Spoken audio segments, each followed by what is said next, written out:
ওকে আমি এখানে কি করে নিয়ে আসবো? যদি আমি আনতাম তাহলে আমি তোমায় বলতাম যশোদা। হ্যাঁ, তাহলে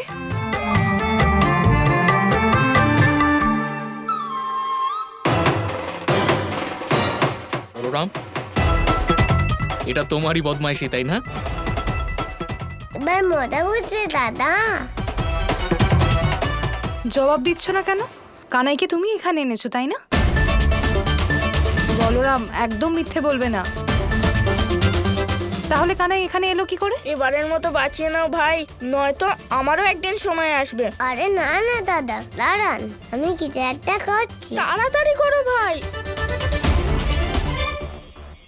এইভাবে দিদি,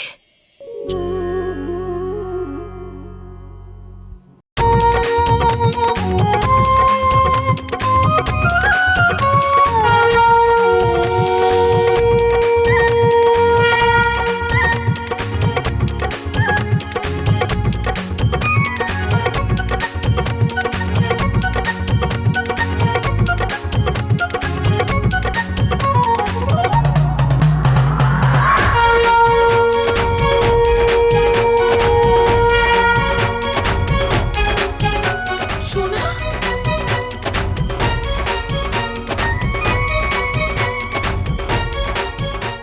ও তাহলে যশোদার দুষ্টু পুত্র মাখন খাওয়ার জন্য নিজের পায়ে হেঁটে এলো।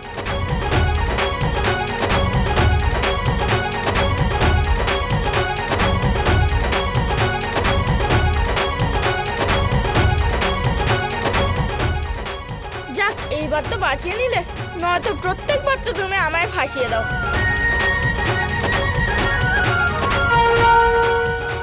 সোনা,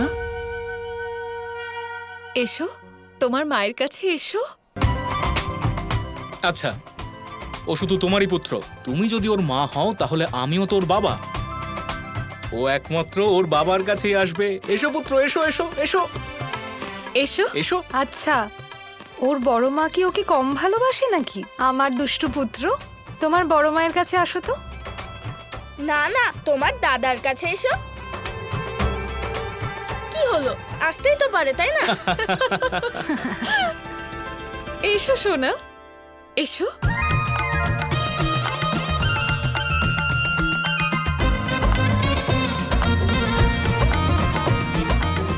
এসো, তোমার মায়ের কাছে এসো।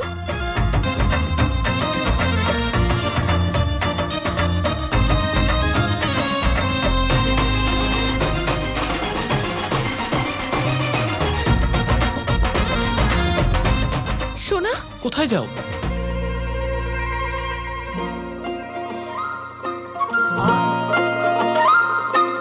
এলো নন্দলাল কানাই, সোনা, আরে এলো গোপাল কানাই, প্রিয় মাখন চোর বালক, শিরে শোভে ময়ূর পালক, মাটি মাখা মুখে সাজে মাখনের পালকি, মাকে সে মায়া জড়ায়, বালক সে মাখন চুরায়, নিজে খেলে নন্দলালা, খেলে ব্রজবাসী সকল, পিছু পিছু ছোটে পাছুর ছুটে বেড়ায় গোপাল গোপাল, আজ সবই শিশুর মুখী দেখায় যেন নন্দলাল। ব্রজদুলাল নন্দলাল, জয় গোপাল জয় গোপাল, ব্রজদুলাল নন্দলাল, জয় গোপাল জয় গোপাল, ব্রজদুলাল নন্দলাল, জয় গোপাল জয় গোপাল, ব্রজদুলাল নন্দলাল, জয় গোপাল জয় গোপাল, জয় গোপাল জয় গোপাল। এ কি ভাই, মায়ের কাছে না এসে তুমি বাছুরের কাছে গেলে? ও তো গোয়ালারই সন্তান তাই না? তাই সবার প্রথমে গোমাতার কাছেই যাবে। সোনা, এসো, এসো আমার সোনা, তোমার মায়ের কাছে এসো একবার।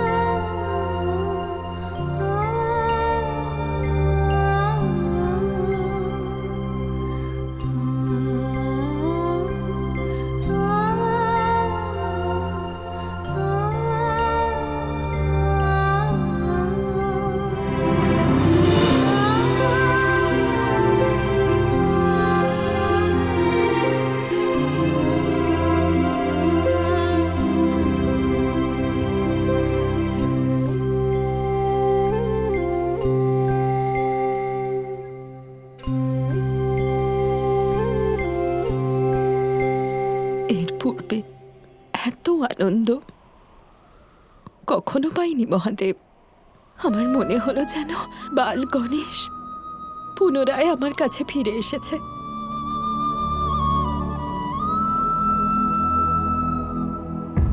কিন্তু মহাদেব, এখনো তো নারায়ণের নামকরণও হয়নি, আর এখনই উনি হাঁটতে শুরু করেছেন।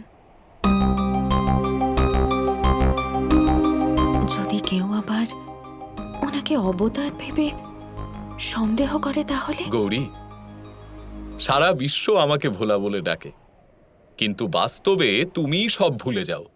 ভুলে যেও না গৌরী যে এটা কোনো সাধারণ অধ্যায় নয়, এটা তো স্বয়ং আমার আরাধ্য নারায়ণ দেবতার লীলার অধ্যায়। এখানে কোনো রকম বিতর্ক বা কোনো রকম সন্দেহের কোনো স্থান নেই। যদি তুমি তর্কে জড়িয়ে পড়ো তাহলে এই লীলার আনন্দ হারাবে, আর যদি প্রশ্ন করো তাহলে সন্দেহের গোলকধাঁধায় হারিয়ে যাবে। এটা আমার প্রভুর লীলা, এটা হলো ভক্তি গৌরী, প্রেম, মমতা, যা সব তর্ক, সব সন্দেহ, সব প্রশ্নের ঊর্ধ্বে। আমার কথা শোনো আর চুপচাপ ভক্তি সাধনার সাথে এই অসামান্য লীলার আনন্দ গ্রহণ করো।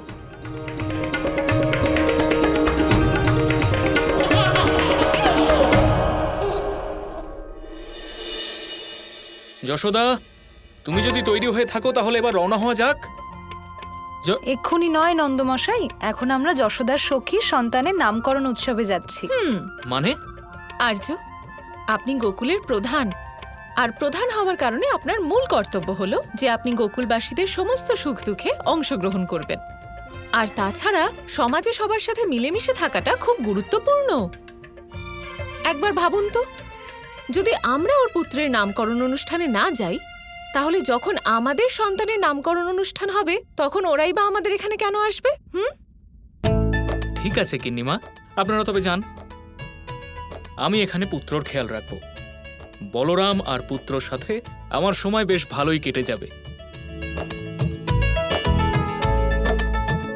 না, আমি তো মায়ের সাথে যাব। ভাইয়ের সাথে যতই থাকি ততই আমি বিপদে পড়ি। বলরাম, তুমি গিয়ে ভাইয়ের দোলনা দোলাও। যাও। দোলনা আবার? কি দেখছো? বড় দাদা হও না, গিয়ে নিজের কর্তব্য পালন করো, ঠিক আছে? ও আমায় পালন করতে দিলে তো? যশোদা, চলো। হ্যাঁ দিদি। আর্য, আমরা আসছি।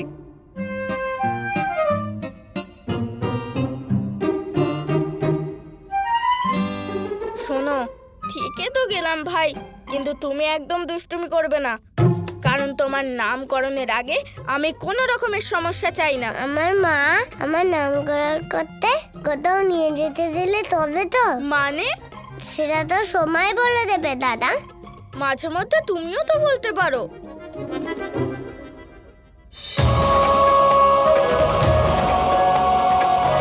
সমস্ত আয়োজন হয়ে গেছে, কিন্তু যশোদাকে ছাড়া তো আমরা নামকরণ উৎসব আরম্ভ করতে পারবো না। গ্রামের প্রধানের স্ত্রী আর আমার সখীও।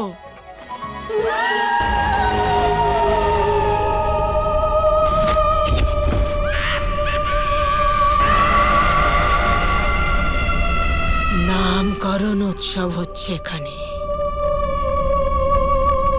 এই রকম বাচ্চাদেরই তো আমি খুঁজছি।